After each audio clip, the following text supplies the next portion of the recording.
Wow. Mm-hmm. Yeah. Yeah, it's probably not a good thing if you hold your breath anyway. So I'm actually very happy that you're not holding your breath. Over all things, a new Metallica record. Yeah. I mean, because that would be might be better. It might be better to just like suffocate and die.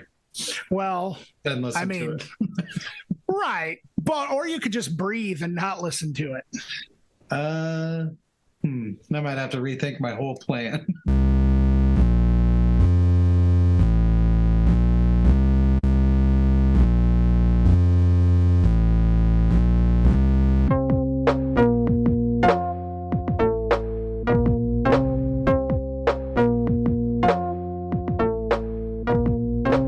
Welcome to Accelerativ Thrust. I'm Dan. And I'm Eric. And today we are going to talk to a really cool band called Ill Omen. Mm-hmm. I bet it's going to be a very exciting interview. I'm very, very interested in talking heavy metal and other forms of music, heavy metal and other forms of music with Ill Omen. It is, I don't know if I'm going to get all these names correct, but Luke Hogan on bass and lead vocals, Curtis Graham on guitars, and Caleb Manternock, I think, on drums.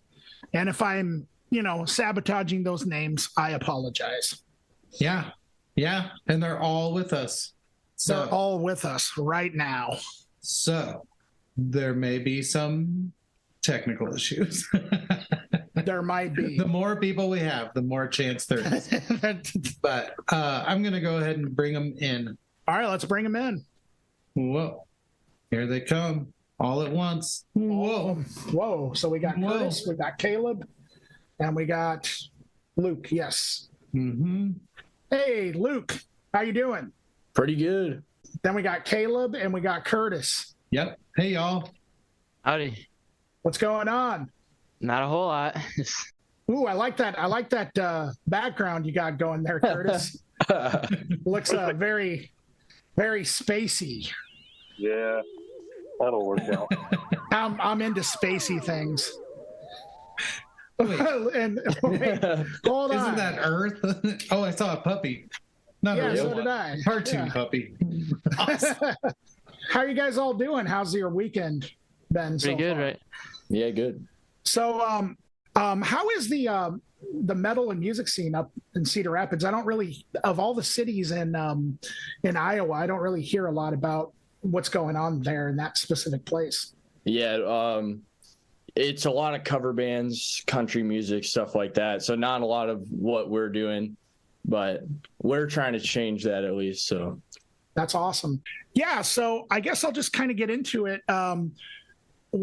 So can you guys talk a little bit about the formation of Ill Omen? I know you said that let's see, is it you, Luke, who this is like you've been in separate bands, but Caleb and Curtis, this is their first band? Or no, Caleb was in like the Eastern Iowa Arts Academy, so when he was in high school, so he was in a few different bands. Me and Curtis started Ill Omen in like 2019, and we had a previous band just like in the basement. We never went anywhere with that one.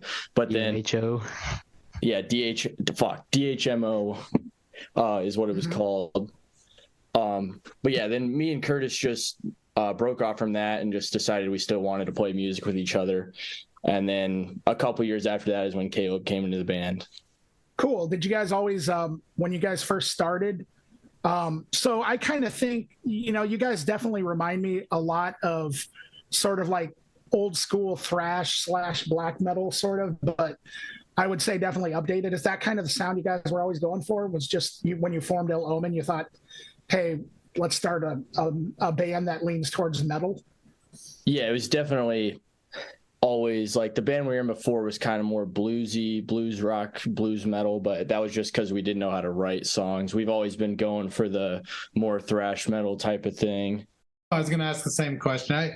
I have missed out on a lot of metal in the past, I don't know, few decades, but 80s thrash and crossover is one of my favorites. Is there anyone from that specific era that's a huge influence on you? And secondly, what are some influences on Ill Omen? Yeah, it's mainly from that era, I would say, the 80s and early 90s thrash metal and crossover, like Nuclear Assault, Anthrax, Megadeth, Metallica, Slayer. Those are our main influences. I love Nice. Vinnie Paul's, all of his Pantera drumming. Yeah, I love Pantera. Pantera's rhythm section. Cool. Hey, Caleb. So it was specified in the questionnaire to ask about 2000s era Dark Throne. That was Curtis. Or that was Curtis. I'm sorry. I do think it is amazing that you guys picked that out because I didn't even know that we sounded like that until we all listened to the podcast where you guys talked about us. And I thought that was amazing. Yeah. So, Curtis, are you a big Dark Throne fan? Yeah. That's the main reason I wanted to come on here. It's like I didn't think anybody'd be able to pick that out, to be honest. All the stuff from just the beginning era is cool, but the best stuff is 99 to 06 for me. So Ravishing Grimness, Plague Wielder, Hate Them, all those albums. It's like you hit the nail right on the head. I'm like, I didn't think anybody would catch that at all. Yeah, no, I got really excited because Dark Throne is, and I'm not even, I'm very choosy about, my black metal, and Dark Throne is hands down my favorite black metal band. But I mean, I really like the early stuff, like all of the, Transylvanian Hunger and stuff like that. But I think there's something about the 2000s, like you said, like the 99 to 2000s era Dark Throne that is, it's very interesting because there were so many different, changes they were going through stylistically. And what do you think of their more sort of like gutter punk stuff that was in like, the later 2000s? Like The Cult is Alive and FOAD. Yeah, Circle the Wagon. Cold is Alive is the best one out of those. Circle the Wagons is okay. The two middle ones, FOAD and Black Flags, are some of the worst albums I've ever heard in my life. Yeah, I mean, by and large, that kind of seems to be the consensus. But have you listened to any of their more recent records, like Arctic Thunder and Old Star and the new one that just dropped? Yeah, Old Star is the best one out of the new ones. I listened to the most recent one, and I don't think it's latched on quite yet. Sure. But Arctic Thunder, Old Star, and Eternal Hails are all cool. So that's the main reason I wanted to be on here, is just to talk about that, because I didn't think anybody would pick up on that at all. Well, that's cool, man. Sorry, guys, I had to geek out on Dark Throne a little bit. Yeah. I'm a big fan as well. All right, Eric, you may want to take over the questioning because my next question will be about Dark Throne again. I got you. Yeah, so as far as influences on Ill Omen, I can hear a lot of those things are sort of that earlier thrash crossover stuff, but I'm always interested in things that aren't directly related to what people are playing. So like, what are some influences that you guys think sort of weasel their way into your sound a little bit that aren't necessarily directly related? Does that make any sense? Like you mentioned Pantera, which is obviously in a similar realm, but kind of different too. Is there other things like that? Yeah. Well, another big aspect of it, I think, would just be like early death metal, like 90s stuff, Morbid Angel, Obituary, stuff like that. And then Death too. The other two would probably have some other things. I can't really think of anything else right now. Yeah. I've noticed more and more that a lot, me and Curtis were in a jazz band in high school, and I knew Curtis from that. We all knew each other from high school, but so much of my drum fills I feel have so much more like swing and like weird little bits in it that I was like, this sounds like something I would just pull out of jazz band. Or like, nice. I love the rhythm of like hip hop and R&B music in the lyrics. And I feel like I'll rip rhythms from rap songs and the lyrics and just put them in fills. And it's some of my favorite fills I've done. Cool. Sweet. So you mentioned jazz bands. So are you, and you also mentioned hip hop beats. Are there any specific like jazz artists or drummers or hip hop artists that you were influenced by, would you say? Right now, I've been listening to a lot of this hip hop wise. I've been listening to this guy from Texas called Big X the Plug. And it's just like mid tempo hip hop. Or like I've been really digging into Kendrick Lamar, where it's just that slight crossover between R&B and hip hop. But like jazz drumming, I can't remember his name off the top of my head, but the drummer for the Dave Matthews Band, he's crazy good. Like, just in a groove sense, in a over the top like fill sense, like he's got it all covered, and I love it. Nice. Wow, that's amazing. I never thought that the Dave Matthews Band would be mentioned while interviewing you guys. That's awesome. No, I mean, seriously. I heard a lot of those really cool rhythmic kind of deviations in the March of Decay, especially Peace in the Middle East. The break in that is killer. Just awesome. I don't really have a question regarding that. It's just awesome. Right. Oh, thank you. Yeah. So that record just came out, right? Yeah. Last month. Yeah, one month ago. It's really cool. And you guys did that at Flat Black with Luke? Yeah. How was that experience for you guys? Well, we've recorded there now 3 times, and we're just about to go in it. We're just about to go in for a 4th time next month also. But every time we've gone there, it's been a better experience. And the album, we went there for like 5 days straight, and it's just like, it's really fun because you get to stay there. Like, we stayed there up in the loft area and just like record, and it's, I don't know, it's I think it's the most fun part of like the band, just going into the studio and recording. Sweet. Sure, yeah. When you guys record, do you guys track it, or do you guys try to capture as much live? Luke really likes to do the live thing where it's like we'll retrack some stuff. Like, well, we've double track guitars and stuff, and like we'll track the solos, but like all the basic rhythm, guitars, bass, and drums, we all record the same take. Yeah. So he sets it all up downstairs, and then if we want to retrack guitars, we'll just get rid of and just redo it. But he tries to get most of it in that live, like, first couple recordings with the drums. Yeah, and we really try to rehearse it really well so we can do it in like as few takes as possible. And then Curtis, I'll fix up some stuff with my bass. The drums are all just like, we don't punch anything in for that. And then Curtis will go in, and we did triple tracking on the guitars and use a few different amps and stuff like that, change it up a little bit. I think we've only ever punched in one time on the drums, and it was to do a single drum groove, and then that was it. Right. On the album, it was, I can't remember what song it was. I think it was Rivals. I don't even remember that. I do. Because I remember it was just like all the takes, it was just bad, or they didn't match up tempo-wise, so we're just like, just go down there and do it. And that was the only time we've ever punched something in for drums. It sounds very tight and very technical. I would not have guessed that you guys did that stuff live. Really pretty amazing. Thank you. You can kind of tell on the album, if you put metronome to it, that it's not exact, but that's kind of the excitement of it. Yeah. Is it not being exactly on? So we just set the metronome, and then wherever the tempo goes, it goes. And then if the take isn't good, we don't keep it. But a lot less chance of getting stale or whatever. Like, that energy will be in real time. So that's sick. I was just gonna say that you guys definitely succeeded, I think, in just kind of delivering like a live sounding sort of record. Like, that's one of the reasons why I asked, because it totally sounds like I was hearing a band performing. Right. And so I definitely hear that rawness, but it's also just done really, really well. And I think that's kind of one of the reasons why it reminds me so much of sort of the early 80s thrash and, 80s, 90s black metal. Another, I don't know if you guys are into this group, but another thing, especially your voice, Luke, reminded me a lot of like Bathory. I don't know if you guys are into that at all. Yes, yeah. Your vocals were really, I think his name was Corthon or something like that. Yeah. Yeah, some weird name.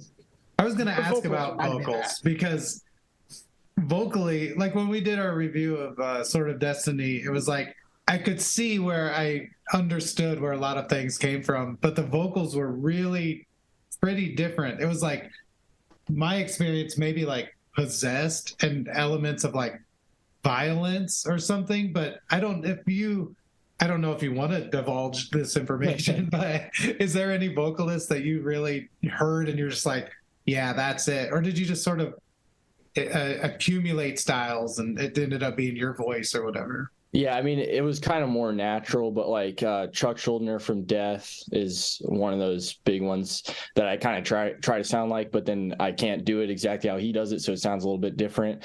And yeah, Bathory, like Possessed, and even like Burzum and things like that, just all that stuff. But yeah, I kind of just like, originally I was trying to do more high-pitched stuff, but that hurt my voice. So then as the records have gone on, I've been going lower and lower pitched. But I still can't do all that like technical like gurgling stuff. I don't. Mm-hmm. So it's kind of just me yelling, just doing what's comfortable. There's a lot of people out there doing that already. You might as well have your own voice, right? Oh, I was just going to mention something about you don't really see a lot of trios in metal, it seems like, too. And that's just sort of another thing that I wanted to say. Has that always been the case, or have you guys always been a trio, just out of curiosity? It's been a trio, not based on maybe us wanting to be that at the beginning, but all the guitar parts got way too technical for anybody that we tried out at that point. So it kind of came out of, okay, we kind of just have to do this now. Mm-hmm. So I wouldn't be opposed to adding more members if that came out in the future. I mean, Carcass did that and it worked out fine, but not necessary right now, and I'm not dropping out the bit to get any more people if we don't find the right people. So.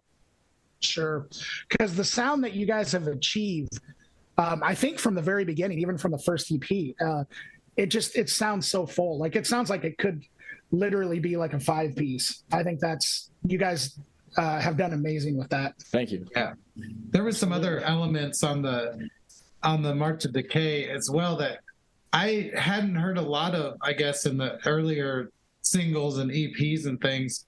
And maybe I'm wrong in that sense, but the song Tread, it seemed almost based around, it's hard to call it a sample because it's like the duration of the whole song, but like it is, I mean, I guess a vocal sample. Yeah. So I guess I had a couple questions about that. Like, what is that monologue from? And also, did you sort of base the song around it, or did you just know you'd have parts to fill with that? From what I remember is me and Luke, Curtis couldn't have been there for some reason. We were going to do a practice and Curtis couldn't be there. So me and Luke were just playing with something, and then he started playing that main riff from it. And I was just like, we got to do something with this. This is too cool to just throw away. Yeah. And then it just kept like, it was just like a joke. Like, oh, what if we just like, one of us watched not podcast, but the documentary on Martin Heemeyer, the Killdozer dude. And we were just like, what if we just make the song about him? And then Curtis brought up that he had tapes, like hours of tapes of him talking to himself. And just through the tapes, he gets crazier and crazier and crazier until he like goes through the town with the bulldozer. And we're just like, let's just take the tapes of him talking and just put it in the song. Yeah. Yeah. That's pretty much what happened. Yeah. Curtis went through, thanks to Curtis for going through all like 4 or 5 hours of those tapes and picking out the good parts for us.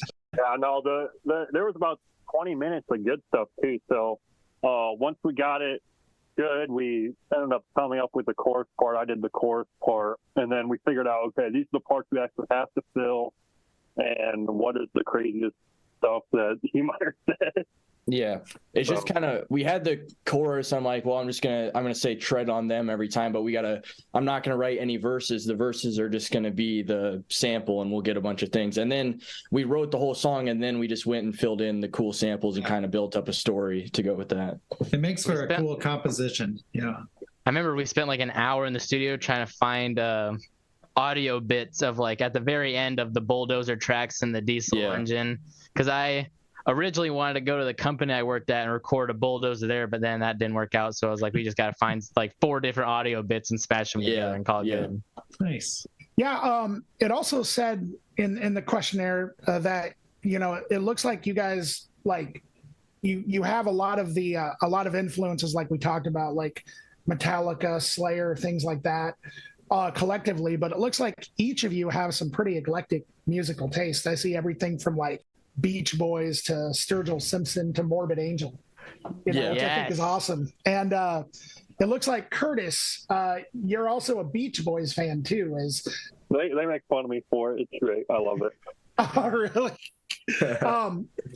is it like particularly, is it like Pet Sounds that you're influenced by, or? Yeah.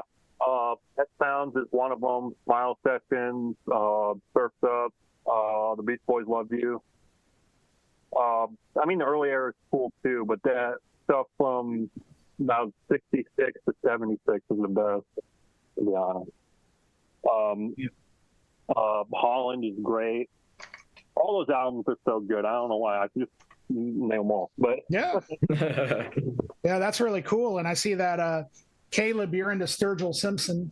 I absolutely love country music. I don't want to rub it in the other two's face because I feel like I listen to the widest range of music out of all of us.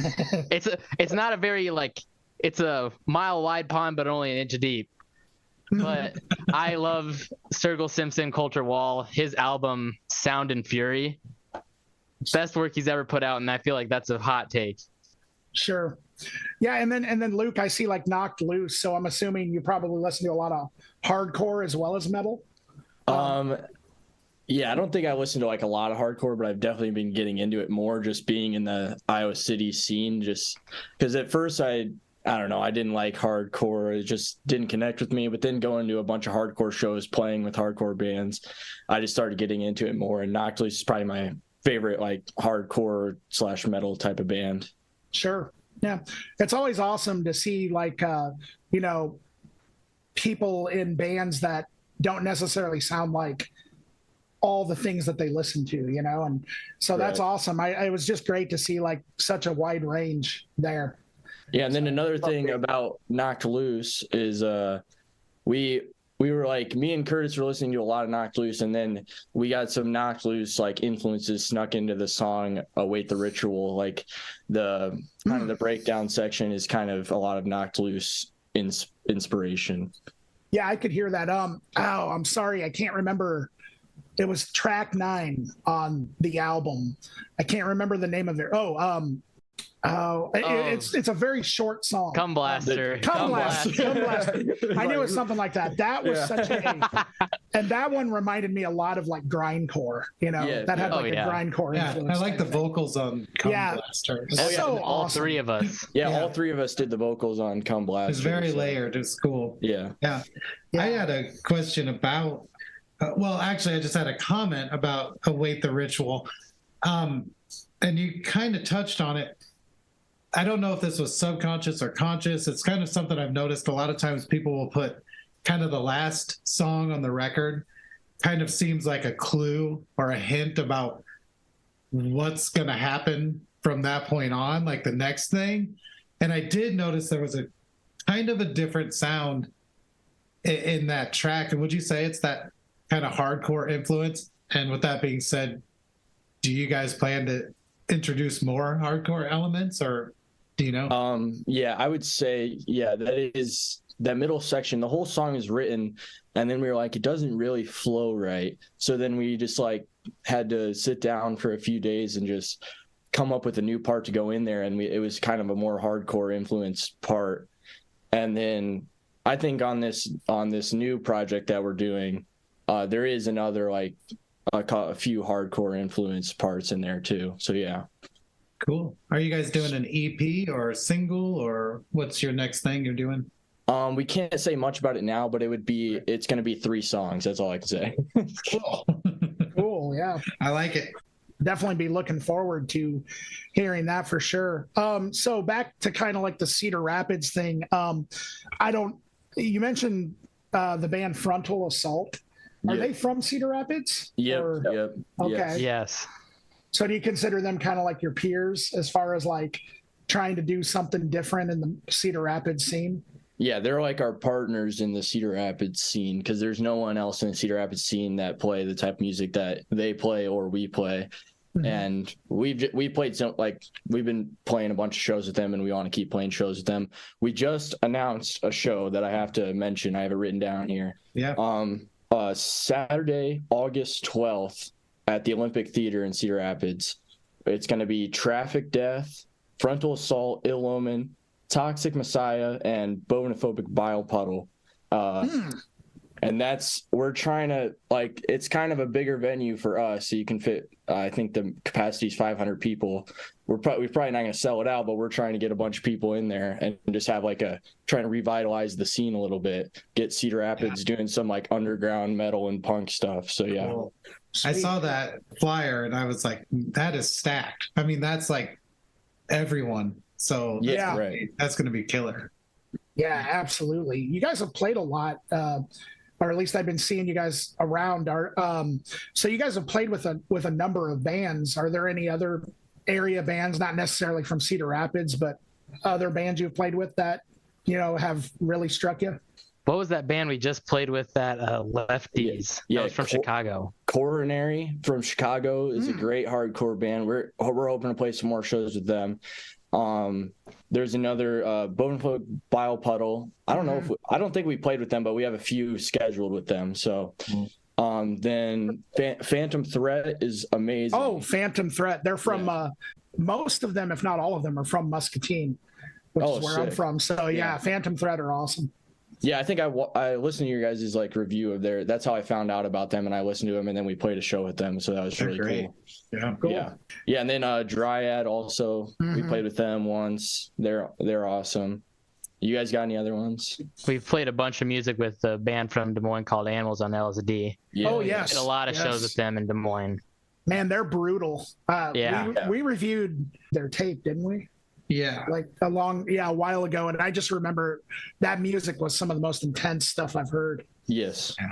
No, it's really cool that there's so many groups. I feel like it's always sort of been that way in Iowa, where no specific city has just a super deep metal scene.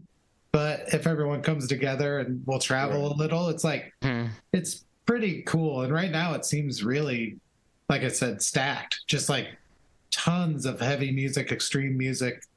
And that wasn't the case. And, everything fluctuates, but it's really exciting to hear it right now. Yeah. And it's really cool to see, like, I never noticed this, but we played a show at Dryad, like in the middle of Iowa City called the Cloud House, which is part of the PS1 house. And there were two people there who I saw, and I was like, oh, I've never seen them before at Iowa City shows, just whatever. We went and played at Lefties, and they were there, and found out that they're originally from Des Moines, but they've been going to shows in Iowa City and traveling the 2 hours just to go see a show on a Saturday night. And that feels awesome to see people not only in bands who are willing to travel to go play shows, but people who are even willing to go travel to see some of these shows for smaller bands. And it feels awesome. Yeah, that's how we started out too. Just like no one would book our band because we were brand new. So we're like, well, I guess we should start going to these local shows and just seeing what's up. And we just started going to Gabe's like twice a week, every weekend. Like, name dropping band after band. Yeah, just going to every show. Yeah. If they weren't metal, we went. Yeah. Yeah, there's a lot of stuff happening in Iowa City right now with you mentioned Animals on LSD and BBP, and they're both putting out tapes on Pokey's Records, which is just some really great stuff. That kind of is a good segue into, I wanted to ask you guys about Grim Night Productions. That's the label that the album came out on. That's out of Iowa City. That's Nightmare Imagery, Joe, and Cal from Grim Tooth's Very Heavy Metal Things, or whatever it's called. Dryad. Yeah, from Dryad. They're like our mentors in this whole thing. They're really good guys. They released Frontal Assault's first album, and they released a tape here or there, but then we're their second CD that they put out. So they're just starting to get going, and it's really cool, really good deal. And Joe did the artwork, and it turned out awesome, and he did the whole CD packaging and everything, and it was awesome. Yeah, I was going to ask about awesome. Joe doing that artwork. They've also, Grim Night has been doing a lot of promotion as well. Like a lot of really pretty cool bands have come through. And they just did one really with nice job. They did one with Deterioration that I went and saw, and I've seen them twice now, and they're really amazing. Cal's just been in the scene for so long, he just knows everybody. So just he always gets the coolest shows lined up. And he works real hard, like he's always hustling. I always see his posters everywhere and everything. Yeah, Dryad's last album was tough as nails also. Yes, that was so awesome. Good. It is awesome to see just a bunch of metal just popping up, around Iowa for sure. But yeah, have you guys, just out of curiosity, played with like any punk bands around the area, or is it mostly just like metal shows that you guys get booked on? It's honestly mostly hardcore shows is what it is, because I feel like there's more of a hardcore scene around here, at least in like Iowa City and Des Moines. So I'd say at least half the shows we're on have at least one or two hardcore bands on there too. It's kind of just merged into one scene and they've accepted us. So we just kind of go along with it. Yeah, that's awesome. Yeah, because I know hardcore can kind of be a tough crowd to win over, if you're not just straight hardcore. So right, yeah. But there also seems to be a lot more acceptance, a lot more of a unity going on right now, which I think is awesome. Yeah, there is. It's pretty much one scene, I'd say, the metal and hardcore scene, at least in Iowa right now. So I think that's really cool. And especially with some of these venues that like, there's like a few venues in Iowa City that like play music and every once in a while they have metal, but like a place like Gabe's, where we play all the time, is just a melting pot for all these different kinds of music. So the lineups are always so different there, and they're always good lineups too. It's never like there's a bad lineup there. Yeah, for sure. You guys have a particular city or venue that like, I don't know if you guys have played at like places more than once. Do you guys have like a favorite place to play or anything? I think frequent. Yeah, Gabe's. We played at Gabe's. We have 4 shows booked at Gabe's this summer, I think, already. So we play at Gabe's a lot, and it's always really fun, and a lot of people show up. I think Lefties was we played there one time, but I thought it was like just like the sound guy was really good. And then the people who showed up, it was a hardcore show, but they were moshing to us the whole time, and it was really fun. So. I was just going to ask, do you have something to ask, Eric? Yeah, I had a couple questions. On my notes here, it just says fun ? So basically, I do notice that there's a lot of like fun elements in your music, which I can kind of see maybe like Anthrax or like Nuclear Assault. Yeah. Or Overkill or things like that had like this sort of fun element to it. Not funny or humorous necessarily, like Stormtroopers of Death or something, but like just allowing that fun to come in. Was that something that you guys just knew from the beginning because that's who you are? Or did you try to start like way darker and scarier and just end up being like, fuck it, let's have fun? Or like, I don't know. Does that question make any sense? The vibe is just like, we're having fun. We don't take ourselves too seriously. And like we are inspired by a lot of those 80s bands that were just kind of like every once in a while you just get a song where they're messing around, like especially Nuclear Assault and even like Sacred Reich and stuff like that, where they were just having fun. And that makes the shows so much more fun. And again, like Frontal Assault from Cedar Rapids, they were one of our biggest influences when we were first starting, and their whole thing is just having a bunch of fun, smoking a bunch of weed, and we just left out the weed part because we don't really do that. But the fun part is still there. Nice. That's an important message, kids. You can still have fun. Yeah, that's cool. Yeah, that's something I really liked about everything I heard from you guys, was just like this willingness to like understand that just because something's brutal and heavy doesn't mean it's necessarily like sad and depressing all the time, right. Like gives it an extra energy, I think.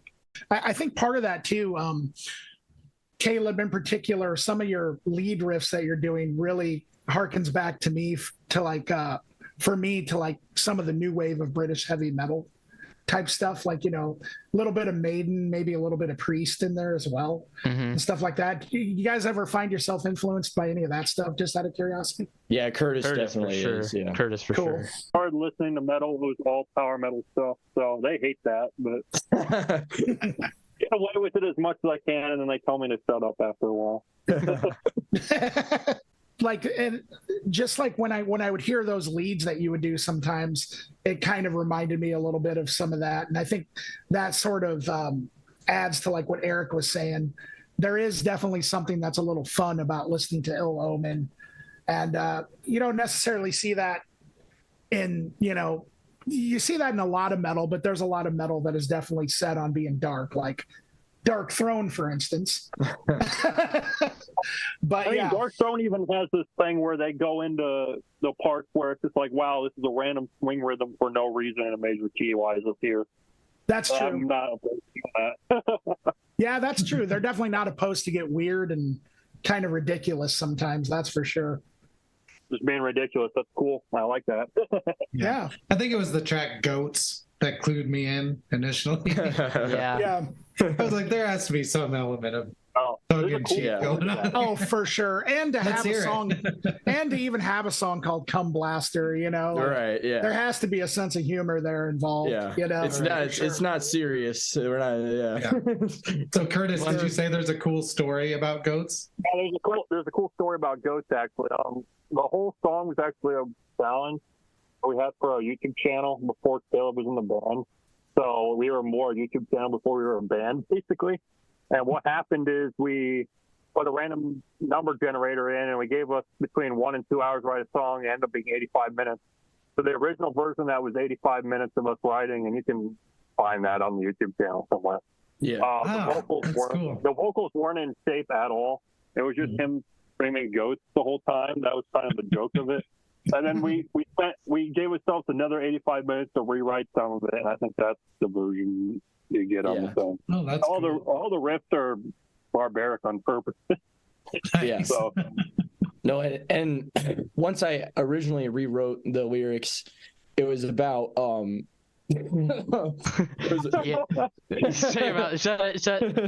the original lyrics of that song were about eating a goat, and like it's your best friend that's a goat, and then you end up eating his balls, and that was the original lyrics of the song. Yeah, so it's come a long way, but yeah, and then but on the actual EP, I changed them to be a little more like. It's more about like schizophrenia and stuff, not literally about eating the goat's balls. Wow. That's but it still stayed in. So right? Secret's out. Wow. How long ago was that you were mentioning? I think we started the YouTube 3-4 in like years ago. Yeah, 2019 maybe, something like that. Oh, okay, so not the early days of YouTube. No, because we're only 20, so we started it when we were like 16, 17. So wow, you guys are 20 years old. Yeah, all of us. All three Curtis is about to turn 21, but all of us are 20 right now. Wow, when I was 20 years old, I wasn't even half the musician that all three of you guys are. Thank you. Thank you. No. Not even close. I don't remember, but I'm sure I wasn't as good either. I think I can safely say I'm still not. Oh, true. Me too. That's pretty amazing. Yeah, I'm sorry to just keep jumping around. I had a few questions about March of Decay overall, but I noticed in He Who Dwells in the Marshes, it's like the instrumental track. So the intro to that has kind of, I hate to use dungeon synth as a term. I think it's a little overused, and because that's not exactly what's happening, but there is sort of a synth intro to that. How did that come about? Who wrote it? Who played it? Like all that stuff. So that was me. I wrote that part, and it's actually just my bass put through a lot of effects. Like I have my pedal board. It's my pedal board. I bought a $7 piece of wood from Menards and put some Velcro on it. So that's my pedal board. And I think on that it was like a reverb. I'm looking at it right now, but it was a reverb, a DS1 distortion, and then a Boss bass chorus, and just all those combined kind of made it. Especially with like my active pickups, it made it sound like a synth. And then I was also using like the volume pedal to do like the swells. And it's kind of just, I listen to Burzum, so that's the only like dungeon synth I would get into. But then I think, I just wrote that, and very inspired by Cliff Burton is what I'd say. Cool. Yeah, that was another practice. I think that was just me and Luke again. I was playing drums, he was playing bass, and it was just like I was, like he said, just Master of Puppets, Orion, Like back to Metallica. We just all love Metallica. Damage Incorporated intro is kind of where it came from. I think you guys got to practice a little early that day, but Yeah, it turned it's out just, good. yeah, just when Curtis isn't there and me and Caleb were just there, that's when we come up with like the simple barbaric stuff, and then he'll come later and add on the complicated lead stuff that is on that song and stuff like that. That's cool. So I got to ask this, and this is a cheesy question alert, but being Metallica fans, have you guys heard the new album yet? We went and saw We the went to the debut. theater. Yeah, we went to the theater and saw it. Yeah. Wait, hold on. There's a theater listening of it? Yep, yeah. The first night it was had out one. Yeah. in Cedar Rapids. There was a theatrical release with all the music videos and stuff and just the whole album played. Oh, so was it using like Dolby, like the Dolby Yeah, the surround whole sound type surround stuff? sound stuff. Yeah. Wow. Man, I'm That's bummed really I cool. missed that. That sounds cool. Yeah. Yeah, it was really Yeah, cool. so- It was really cool. It was the whole theater was almost sold out. It Yeah. was. Wow. There's maybe 2 seats that weren't open, and they were all the way in the front row. You think that's going to replace live concerts someday? I hope not. It was not that interesting. It was nowhere near as interesting as live. No. Yeah, I bet not. Was the album anywhere as interesting as the first 4 albums? No. but it was still it was good for what they've been doing since the Black Album. So Sure. yeah. There were, from my perspective, it's like the parts of it that were good were crazy good. Like they had so many really cool little bits, but the parts that were like kind of bad, they were pretty bad. Yeah. Yeah. Yeah, But the it was only still one great. the only one that I heard was the what is it, Lux Eternia or Yeah, whatever the yeah. big single is. And what it reminded me of was a glossed over, like they were trying to do Kill 'Em All again, kind of. Yeah, that's what it Sort of. sounded like. Yeah. But then the rest of the album, it kind of harkened back to that sound, but a lot of it was more like reload mixed with hardwired is what I would say. Gotcha. Well, at least it wasn't Saint Anger or Lulu. that they Right, were yeah, it harkening wasn't back that to. bad. It had some decent stuff on it, some pretty Yeah. good songs. There's this, what's the song that has the bass intro? Sleep My Life Away or something? Sleepwalk My Yeah. something. Yeah. Yeah, that one. They were like, it was the intro to that song was fucking great. Like some of the parts in it that were good were astronomically good in my opinion, Cool. but they're just too far in between each other. Yeah. Sure. Yeah, it's too long. There It's you too go. long. Yeah. We like the albums that, at least me and Curtis, I know, I definitely like the albums that are 30, 35 minutes, like the old thrash records were. Yeah, for sure. When you go Sure. over an hour, it's just, there's no way you wrote every once in a while it'll work, but there's no way that you wrote so many good songs that all of them are like 10 out of 10. But if you write a 30-minute track, you can really like just get those ones as good as possible, and I think that's Right. a little bit better. Yeah, for sure. Thing. Like what's Hella Waits, like 17 minutes or something? Yeah, right. It's like a really short record, but And it's kills. It's like one of the best thrash records. So Yeah. I don't know. They did Yeah. something right. So Slayer, like Hell Waits, Rain of Blood, and even Megadeth's first album, especially when they re-released it without These Boots, it's literally 24 minutes long, and it's Right. awesome. yeah. I had a question regarding Metallica. I wasn't going to bring this up, but since you guys all did. So Curtis, I noticed on a couple of solos, and I hope this isn't offensive somehow. I can't imagine it would be, but there's like almost a soulful element to it. I don't want to say bluesy, but definitely not just straight technical speed thrash kind of guitar. And I've always noticed that with Kirk Hammett's playing. Would you say that he's an influence on that element of it, or is it blues? Or I just think Kirk and I have the same influences. I don't think it was me going through Kirk, I guess. Gotcha. I mean, I'll take that, but like Ace Frehley and Jeff Beck and Jimi Hendrix and David Ray Vaughan, and I just think we listen to the same stuff for that thing. I don't think I take his approach because there's some things that he does on some of the records that are very confusing. Yeah. Or going to Dorian for no reason on like half the new solos. It's like, okay, it's a Phrygian sound, but we're gonna do this blues scale and then go into a Dorian part where all like the flat six does not make any sense here. And then why are we here? I noticed that too, and I was definitely not talking about more modern solos. But yeah, no, I just think we listen to some of the same stuff. I mean, Ace Frehley was the first guitar player, I guess, that I cared about. So I think that's the main thing. Cool. Yeah. All right, last Metallica question, I swear. Do you guys, so you mentioned that 72 Seasons, the best thing since they did, since the Black Album. Do you guys have any appreciation at all for Load and Reload at all? Because like my take is, I always thought just real quick. I'm just going to say, and then I want you guys to take over the conversation. But my take is that I think that if they would have combined it into one album with all the great songs, I think it would have been a great album. Okay, yeah. So I'll let Curtis get into this, but I want to say something first. I don't think 72 Seasons is the best thing since the Black Album. It's just okay for what they've been doing since the Black Album.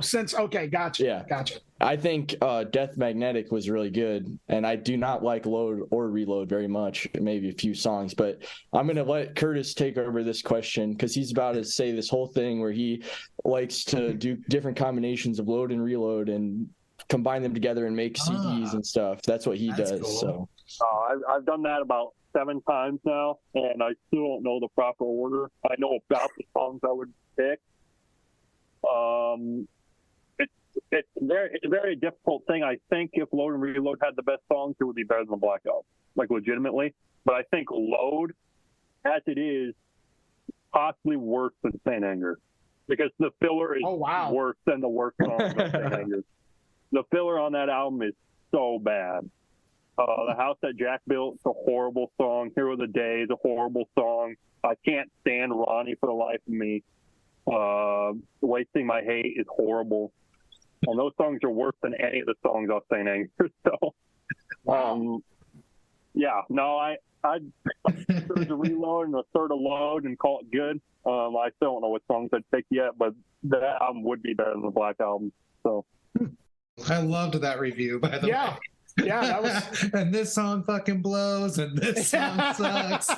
That's awesome. What the heck is Caleb doing? I gotta find which album it is. I'm trying to find which Metallica album it was. What's the one that's got 2x4 on it? That I think that's the first Load, isn't it? I fucking love that one. I love Load. I hate that song. Yeah. 2x4, Ain't My Bitch are the best songs on that album, and I love it. I had to try and dig through my CD collection under my bed to find the CD. I do like those songs. It's just the whole album in general is not it. One of my favorite Metallica songs of all time is The Memory Remains. A lot of people may argue with me, but I love that song. Love it. Isn't King Nothing on Load or Reload? Or that's on Load, I think. Yeah. Yeah, that's a good album. Again, another great song. Love that song. All right. I was just curious about what your guys' take on that is, because I know Metallica fans are very, they're divided on pretty much anything after Injustice for All. And even Injustice for All, they're very divided on. I think all of us love Injustice for All. Yeah, we all love Injustice for All. Oh, me too. For a period of time, I would have considered it my favorite one. I'm not sure if I still would. Me too. I definitely got into this type of metal music originally from Guitar Hero 3 on the Wii, because at the very end, the last song on the game before you go to the final boss is One, and I would play that song over and over and over again, and it just hooked me into that album. Then it hooked me into more heavier music, more Metallica, then into Slipknot, and then just on and on and on. Yeah, nice. Video games were so great for that. Mm-hmm. For sure. Any of the Doom soundtracks are amazing. Yep. Tony Hawk, of course. Mm-hmm. Lots. I've been meaning to play that Jack Black game, Brutal Legend or whatever it's called. That looks so much fun. Like Ozzy Osbourne's in it. Brutal Legend. Isn't that like old? It's not. Is that an old game? It's like 2000s. It was on the Xbox 360. I was gonna say we're a little too young for like Tony Hawk. I feel like I knew like older kids when I was a kid that were playing Tony Hawk, but I never played it. Yeah, I guess that was a long time ago. Wow. Yeah. I played a bunch of Halo, and I remember some of the trailers for it had like Breaking Benjamin and stuff in it too. So that got me into. I love Breaking Benjamin as well. There was just a lot of stuff out there that people got exposed to. I know a lot of underground hip hop became really big because of video games and Tony. And then, of course, Guitar Hero. Mm-hmm. I mean, yeah, pretty amazing stuff when you think about it. Yeah, that Now one thing is hilarious. You brought that up because I was older. I've always been older, but my young cousins were playing Guitar Hero, and they were playing it, and they were like, "Do you want to play?" I was like, "Sure." And I tried one and just wiped out. Just first note, total wipeout. I was like, but I can actually play this song. Yeah. I went and got a guitar and played it, and they're like, they weren't into it at all. I was like, yeah. Yeah, so I missed the Guitar Hero boat. That was my experience, and I called it quits. I was like, I'll just play the guitar. It's a whole different thing trying to do the Guitar Hero thing versus an actual guitar. Different. For sure. And then also Rock Band too. Oh yeah. Wait, Rock Band 2 or also? Well, I guess 1 and 2, and I don't know how many of them did they make. There was Rock Band, They're still Garage making Band. There was so many different band games.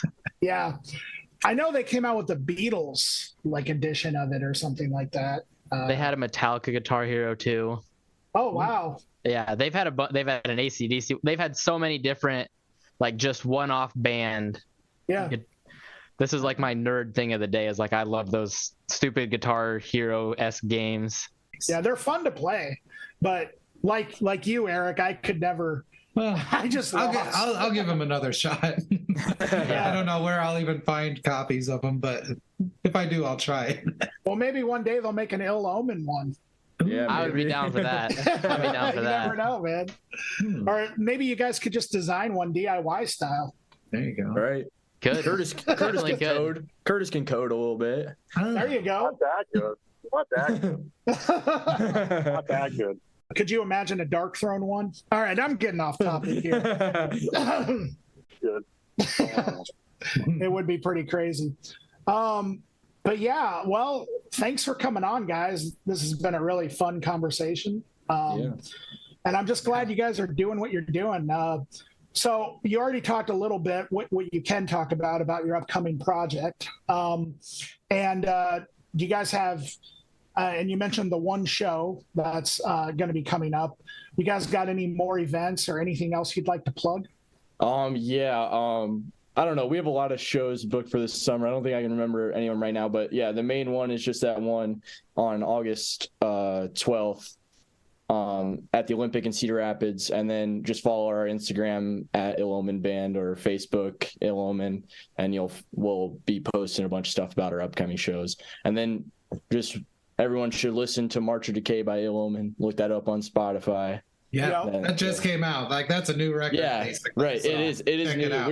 We're going back to back. We're keeping trucking along with all these songs. So nice. Awesome. Yeah, you guys are definitely being productive, and that's awesome. Now, do you guys have a physical copy of March of Decay yet, or is it just streaming? We have a CD. Got a lot. You do have a CD. Okay. Yeah. Awesome. And those can be purchased at Bandcamp? Or... Yeah, Bandcamp, Ill Omen, yeah. Okay, and is that just and Ill some Omen? T-shirts? We got some T-shirts here too. Oh yeah, we got T-shirts that. We got T-shirts and CDs for the new album, which were all made by Joe and Cal from Grim Night Productions. So Awesome. They did a really good job on the CD. So it's very interesting. Awesome, and that's just illomen.bandcamp.com, correct? Yeah, something like that. Wow, just go search us. Yeah, you can just Google it. Ill Omen Band from Cedar Rapids. Yeah. Well, that's awesome. Yeah, glad to have you on. And Eric, did you have any more questions or anything? Or No, we talked a lot. Okay. We talked a lot about metal. It was cool. Yeah. I got to come out and see you guys live, man. And Oh yeah. Nice. yeah, keep up the good work. But it sounds like you guys have been playing for a decade at least. Oh, thank you. I'll take that compliment. Yeah. All right. Nice. All right. Cool. Well, thanks again for being on, y'all. Yep. Thank you for having us. All right. Come blaster. Come blaster. I knew it was something like that. That was such a